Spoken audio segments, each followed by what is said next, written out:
Bonjour à tous, j'ai fait une vidéo pour vous montrer comment faire sa demande de logement sur la plateforme Crous la semaine dernière. Donc cette semaine, je vais vous montrer comment candidater directement au logement chez des particuliers sur la plateforme Crous. Ça va être une petite vidéo. Si vous n'avez pas vu la première vidéo, je vous invite à cliquer sur le bouton qui s'affiche en haut et à la regarder. C'est la première partie de cette vidéo, donc si vous ne l'avez pas regardée, je vous invite à la regarder. Si vous êtes aussi actuellement en recherche de logement, je vous invite à regarder cette vidéo qui s'affiche aussi en haut et qui pourra vraiment vous aider.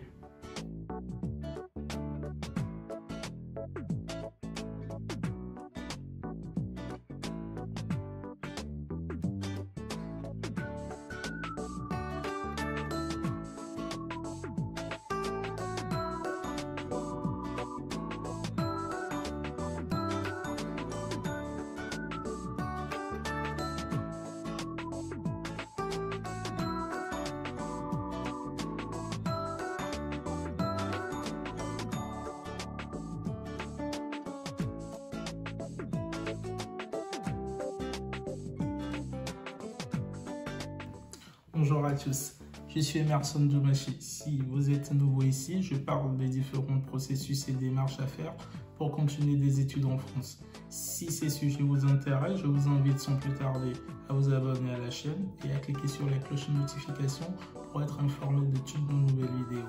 Avant de commencer cette vidéo, il faudrait que vous ayez déjà un compte Mes Services, un compte sur messervices.étudiant.gouv. Si vous ne l'avez pas, je vous invite à aller à regarder la première vidéo et à regarder comment j'ai fait pour créer ce compte. Pour commencer, il faudra se rendre sur le site messervices.étudiant.gouv.fr. Arrivé sur ce service, la partie qui nous intéresse est la partie logement. La semaine dernière, on a parlé des résidences Crous et cette semaine, on va parler des résidences chez un particulier. Vous cliquez sur résidence chez un particulier. Donc, vous cliquez me connecter sur messervices.étudiant.gouv. C'est ça. Je m'étais connecté avant, donc la connexion s'est faite automatiquement. Si vous ne l'avez pas fait, arrivez ici, soit vous faites l'inscription et vous vous connectez après, ou soit vous cliquez sur connexion si vous avez déjà un compte pour se connecter. Une fois sur la plateforme Localise, vous avez la possibilité de commencer directement vos recherches. Les recherches s'affichent sous trois formes. Vous avez la possibilité de l'afficher sous forme de la carte, directement sur la carte. Donc vous regarderez les résultats sur la carte de France. Vous avez la partie liste. Donc la partie liste est par défaut normalement sur la plateforme, donc je vous conseille de le laisser par liste. Et par logement, vous pouvez voir qu'un seul logement. Donc, on garde la partie liste pour commencer les recherches. On a la partie localisation qui permet d'affiner vos recherches. Lorsque je mets près de votre établissement, vous pouvez mettre le nom de votre établissement. Par exemple, je pars sur Université de Lille. Université de Lille 3 par exemple, je le mets, et dans un rayon de 3 km j'ai 13 logements et vous pouvez aller jusqu'à 30 km, donc pour avoir plus de choix. On a 120 logements. Vous avez la possibilité de mettre directement votre université et de mettre la commune directement ici. Non, Lille simple, pas Lille 59. Donc toute la ville de Lille, ce qui affine plus les recherches. Mais cette partie, tout le monde l'a pas. Par exemple, il y a certaines universités qui sont pas référencées, donc ce n'est pas la peine de le mettre. Si vous le mettez et que vous avez les résultats, vous pouvez le garder. Mais tant que vous n'avez pas de résultats, vous pouvez directement supprimer cette partie et vous consacrer directement à la partie commune, 59 000.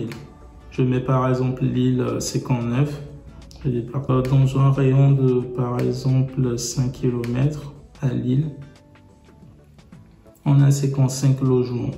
Le département, si vous mettez la commune, c'est plus précis que le département et l'agglomération et la région aussi. la situation du logement. En termes de situation du logement, vous avez indépendant, chez en propriétaire, en colocation. Si vous ne comprenez pas les trois termes, je vous invite à regarder après cette vidéo une vidéo que j'ai fait sur comment rechercher un logement étudiant en France, et cette vidéo vous permettra de comprendre tous ces termes-là. Au début de cette vidéo, j'ai bien expliqué ce qu'est indépendant chez un particulier en colocation. On part sur indépendant. Je prends la partie indépendant. Donc, lorsque je prends indépendant, j'ai 23 logements et il me l'a bien précisé ici avant. Indépendant, on est à 23. Le type de logement. Le type de logement, dans la vidéo dont j'ai parlé aussi, vous verrez directement les explications entre chambre, studio, T1, T1 bis, T2, T3. Donc, lorsque vous irez là-bas, lorsque vous regarderez cette vidéo, vous comprendrez aussi ce qu'on appelle T1, chambre, T2 ou T3. Donc, moi, je pars sur un studio. Je vais prendre plutôt un studio. À chaque fois que vous affinez vos résultats, le nombre de logements va réduire et vous aurez un nombre plus inférieur que celui que vous avez mis, celui que vous avez trouvé précédemment. En termes d'équipement, vous avez la possibilité de choisir entre meublé et non meublé. Pour ceux qui vivent à l'étranger, je vous conseille de prendre la partie meublée parce que ça vous facilitera la tâche. Lorsque vous arriverez, il vous suffira juste de poser vos valises, aller faire quelques courses et vous pouvez profiter de votre logement. On a la partie label Locavis. La partie label Locavis, c'est quand Locavis seront directement chez le bailleur pour vérifier le logement. Vérifier si le logement correspond vraiment à ce qui a été décrit sur le site premièrement. Si c'est un vrai logement, si ce n'est pas un arnaqueur. La deuxième chose, et si ce logement correspond aux critères d'un étudiant. Par exemple, si les 9 mètres carrés au minimum sont respectés, Locavis pourra labelliser ce logement et vous le verrez ici. Donc, logement labellisé, c'est des logements où Locavis est rendu directement sur le logement à visiter et a dit ce bailleur est réglo et que c'est un bon logement. Donc, si on de loyer maximum, lorsque vous mettez une petite somme, vous verrez que le nombre de logements va réduire. Actuellement, on est à 10 logements. On va faire un test en mettant 400 €.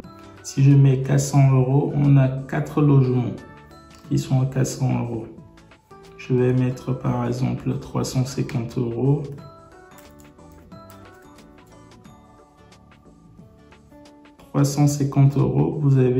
Vous avez qu'un seul logement qui répond à vos critères. Si on met par exemple 500 €, vous aurez plus de logements, ce qui est tout à fait normal. Non, vous avez 9 logements qui répondent à 500 €. S'il faudra aussi savoir, ne vous focalisez pas sur une différence de 50 ou de 70 €, même 100 € lorsque vous recherchez un logement. Et ce qu'il faut savoir aussi, c'est lorsqu'un étudiant prend un logement à 300 € et qu'un autre étudiant prend un logement à 400 €, la différence n'est pas vraiment au niveau de 100 € parce que les deux logements seront éligibles à l'APL et l'APL, c'est une aide que l'État t'octroie pour payer tes loyers. Quelqu'un qui a un logement de 300 €, ça dépendra de la ville, mais je vous donne un exemple, peut avoir son APL de 130 € par exemple. Donc, il va lui rester 270 € à payer. Quelqu'un qui a un logement de 400 € va avoir peut-être un APL de 90 € ou 180 €. Il va lui rester 210 € à payer. 210 ou 220. Donc, la différence sera de 50 € au final ou de 40 €. Donc, ne vous focalisez pas vraiment sur cette somme. Si vous avez la possibilité de prendre un logement qui coûte 50 € plus cher que votre budget, ne vous en faites pas, vous pouvez le prendre et en termes d'APL, vous ne verrez pas vraiment la différence. Et ce qu'il faut savoir aussi, c'est que lorsque vous réduisez vraiment votre budget en termes de recherche, vous n'aurez pas beaucoup de choix. En termes de disponibilité, vous mettez la date à laquelle vous pouvez arriver en France. Donc moi je mets la disponibilité 01, 09, 2020. Supposons que vous arrivez en France le 1er septembre 2020. Là vous recherchez, vous verrez les logements qui sont disponibles. On a 9 logements qui sont disponibles en septembre.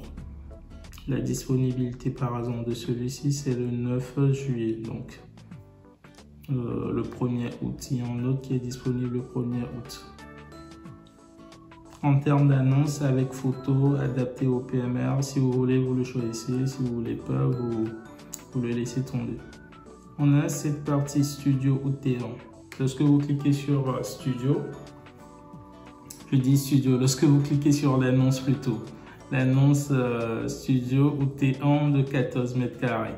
Vous avez les informations directement, vous avez cette partie, l'adresse. Et l'adresse aussi, vous pouvez le vérifier directement sur Google Maps.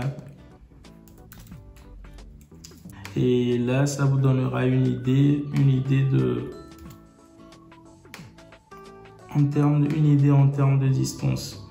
Je mets par exemple l'université de Lille, Apple, et de l'université pour aller chez moi à pied, j'en ai pour 33 minutes.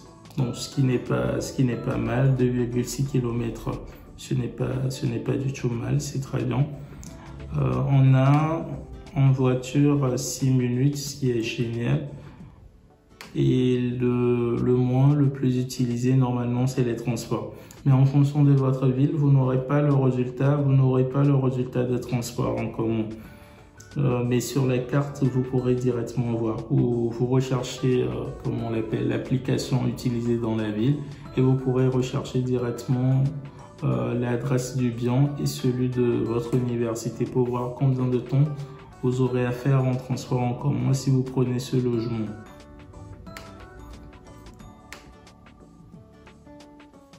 On a la partie adresse, vous avez le loyer qui est ici, dont les charges, vous avez le loyer total, ce logement de 450 €.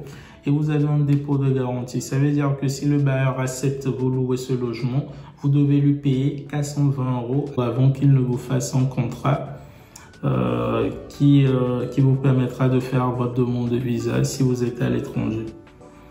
Vous avez d'autres descriptions, vous êtes à 8 mètres en transport en commun, la sécurité et un gardien. En termes d'accessibilité, vous êtes au 2e étage. On a la chambre, vous avez les informations de la coordonnées du logeur. C'est la partie la plus importante, vous avez coordonnées du logeur, vous avez le nom de la personne et vous avez le numéro ici. Il y a certains logeurs qui laissent qu'ils autorisent à ce qu'on leur envoie un message, donc il y aura une petite partie message, ou soit vous les contactez directement par leur numéro. Vous l'appelez directement pour avoir plus d'informations sur le logement ou lui demander quelles sont les pièces à fournir pour postuler à ce logement. Il faut retenir aussi, c'est que vous ne mettez pas le 0 lorsque vous êtes à l'étranger. Lorsque vous êtes à l'étranger, vous remplacez le premier 0 par 0033 ou soit vous mettez plus 33 et vous complétez directement par 769. Vous pouvez chercher aussi le numéro sur WhatsApp pour voir si le bailleur est sur WhatsApp. Sur WhatsApp, vous pouvez lui envoyer un message, le contacter directement, ce qui vous évitera de payer des frais. Mais si vous êtes, s'il n'est pas sur WhatsApp, vous serez obligé de le contacter directement par téléphone. Je vais chercher un autre logement dans lequel se trouve la partie, par exemple, on prend celui-ci. On a les informations, je vais voir au niveau du bailleur. Ok, par exemple celui-ci, il nous donne la possibilité de lui envoyer un message. Donc, à part son numéro, vous pouvez lui envoyer un message. Lorsque vous voyez le 03 au début, sachez que c'est un numéro de téléphone. Ce n'est pas la peine de l'enregistrer sur WhatsApp. Les 06 et les 07, ce sont des numéros portables, donc vous pouvez les enregistrer sur WhatsApp et vérifier si la personne est sur WhatsApp. Mais lorsque vous voyez le 03, 08, 09, ce n'est pas la peine. 02 aussi, ce n'est pas la peine de l'enregistrer. 01 aussi, excusez-moi, 01. Il faudra enregistrer que les 06 et les 07. En termes de contenu, vous pouvez, pour le message, vous pouvez envoyer un message du style « Je suis par exemple Kofi Kodjo, je suis étudiant à l'université de Lomé par exemple et je souhaite continuer mes études à l'université de Lille l'année prochaine. J'ai été admis à l'université de Lille et je compte arriver en France le 1er septembre 2019. Quels sont les dossiers à fournir pour avoir votre logement ou pour louer votre bien? On a la partie pièces jointes aussi. Donc en termes de pièces jointes, vous mettez votre pièce d'identité premièrement, votre attestation d'admission ou celui de Campus France et tout autre document jugé nécessaire. Par exemple, si vous avez fait une prise en charge, vous le mettez dedans, ou si vous avez fait une attestation bancaire, vous pouvez l'ajouter aussi. Et vous cliquez envoyer le message. Dès qu'il vous répond, vous le verrez directement dans la partie message. Ce qu'il faut retenir aussi, c'est que la majorité des bailleurs demandent à ce que quelqu'un visite le logement avant de continuer le process. Donc, et je vous conseille de le faire avant de donner une somme au bailleur. Si vous ne visitez pas le logement, n'envoyez pas de l'argent. Il faudra que quelqu'un aille visiter le logement avant de remettre une somme au bailleur. J'espère qu'on a fait le tour de la plateforme. Si vous avez d'autres questions, n'hésitez pas à nous l'envoyer directement. Merci d'avoir regardé cette vidéo. J'espère qu'elle vous a aidé si vous êtes en recherche actuellement et que vous pouvez maintenant rechercher des logements sur la plateforme Localis. Si vous avez aimé cette vidéo, je vous invite à la liker, à mettre le pouce bleu et à faire deux actions. La première est de vous abonner à la chaîne si ce n'est pas encore fait et la deuxième est de partager cette vidéo à vos amis qui sont en recherche de logement. Cela pourra les aider à trouver un logement plus rapidement. Si vous avez des questions ou que vous n'avez pas compris une partie de cette vidéo, je vous invite à le mettre directement en commentaire. Un de nos collaborateurs vous répondra directement dans la partie commentaires. Ou soit vous pouvez nous contacter directement via notre site web www.vef-france.fr ou soit vous pouvez nous contacter sur nos différents réseaux, que ce soit par Instagram, la page VF France, que ce soit par Facebook VF France ou que ce soit par WhatsApp ou Instagram. Je vous remercie et je vous dis à la prochaine pour une nouvelle vidéo. Merci.